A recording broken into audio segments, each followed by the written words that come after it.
Les individus qui me suivent gravitent tous autour de la science, de l'esprit critique et des dérives sectaires.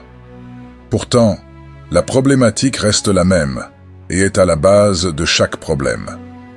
La perméabilité de l'esprit humain à la pensée magique. La montée croissante du non-sens risque de tout submerger. Les thérapies alternatives envahissent tout l'espace, et même certaines branches de la médecine se laissent happer.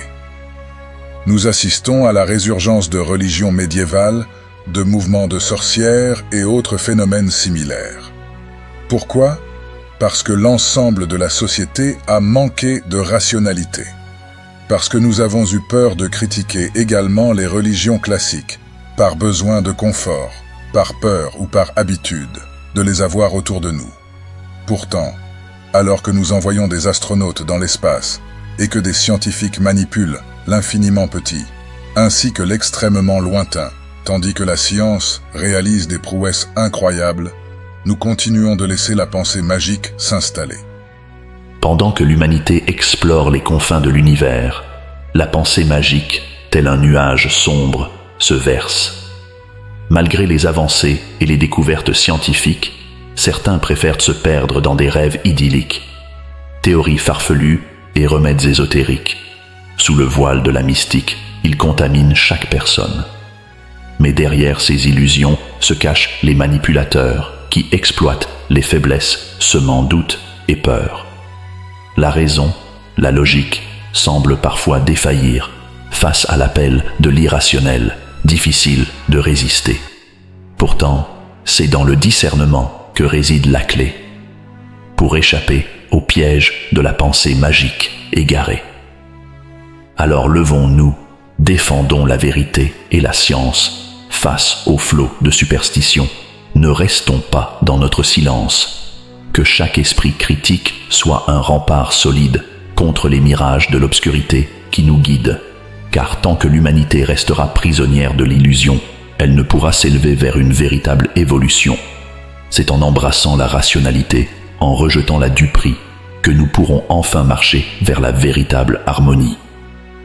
Il est temps d'ouvrir les yeux sur une réalité qui nous concerne tous. Nous avons évolué au fil des millénaires, traversant des épreuves et des défis incommensurables. Mais au fur et à mesure que notre rationalité grandissait, nous avons laissé derrière nous des éléments essentiels, des leçons précieuses, enfouies dans les méandres de notre histoire. La pensée magique, c'est ce mécanisme ancestral qui a émergé de nos peurs primales, de notre besoin de contrôler l'inconnu. C'est cette propension à croire en des forces invisibles, à se raccrocher à des croyances irrationnelles pour apaiser nos craintes et nos incertitudes.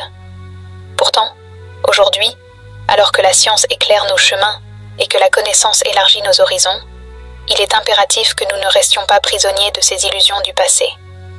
Nous ne pouvons plus nous permettre de laisser la pensée magique guider nos pas, obscurcir notre jugement et entraver notre progression vers un avenir plus éclairé. C'est pourquoi nous devons agir. Nous ne pouvons plus être les victimes passives de cette pensée magique. Nous devons nous armer de raison, de critique et de discernement. Chacun d'entre nous doit être équipé d'un support pour déconstruire ses croyances, pour remettre en question ce qui nous est présenté comme vérité absolue. Mes amis, ensemble, nous avons le pouvoir de changer les choses. Nous pouvons briser les chaînes de la pensée magique qui nous retiennent dans l'obscurité. Nous pouvons avancer vers un avenir où la raison prévaut sur le mysticisme, où la lumière de la connaissance dissipe les ombres de l'ignorance. C'est un défi immense, mais c'est aussi une opportunité extraordinaire.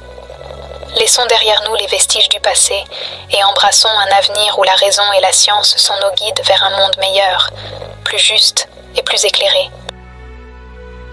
Chaque année, des gens subissent des dérives sectaires ou thérapeutiques. Tous les aspects de leur vie sont touchés. Pourtant, absolument rien n'existe pour les aider à se reconstruire. Notre société agit comme des pompiers, essayant d'éteindre le feu une fois que la maison a brûlé. Et pendant ce temps-là, des victimes souffrent et continuent à s'accumuler chaque jour. Les moyens mis à disposition de cette lutte sont insuffisants et les moyens de lutte sont obsolètes. C'est pourquoi nous avons eu l'idée du magazine Pensée magique. L'objectif est d'offrir un support de déconstruction et de reconstruction pour ce que nous estimons être le point de départ de toute dérive. Articles, dossiers, témoignages, humour. Le nerf de la guerre doit être libre de toute influence, sans lobby ni pression possible. Alors, aidez-nous à faire de ce projet une réalité.